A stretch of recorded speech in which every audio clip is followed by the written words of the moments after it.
10,000 கோடி ரூபாய் கொடுத்தாலும் தேசிய கல்விக் கொள்கையை ஏற்க மாட்டோம் என முதலமைச்சர் ஸ்டாலின் தெரிவித்துள்ளார். செங்கல்பட்டு அரசினர் தொழிற்பயிற்சி மைய வளாகத்தில் நேற்று நடைபெற்ற விழாவில் 497 கோடியே 6 லட்சம் ரூபாய் மதிப்புள்ள 5 புதிய திட்டப்பணிகளுக்கு முதலமைச்சர் அடிக்கல் நாட்டினார்.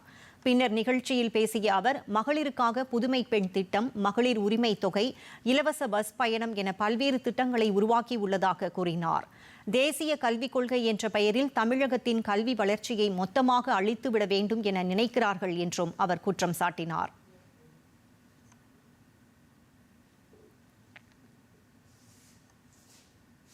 புதுமை பெண் திட்டத்தில் இந்த மாவட்டத்தில் மட்டும் 15,715 மாணவிகளுக்கு மாதந்தோறும் 1000 ரூபாய் கிடைக்குது. அதேபோல் தமிழ் புதல்வன் திட்டத்தில் 10,197 மாணவர்கள் மாதந்தோறும் 1000 ரூபாய் வாங்கி கொண்டிருக்கிறார்கள்.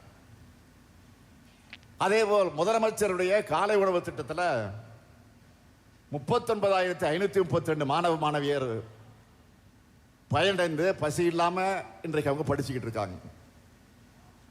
523 மாற்றுத்திறனாளிகளுக்கு உதவி கருவிகள் வழங்கப்பட்டிருக்கு.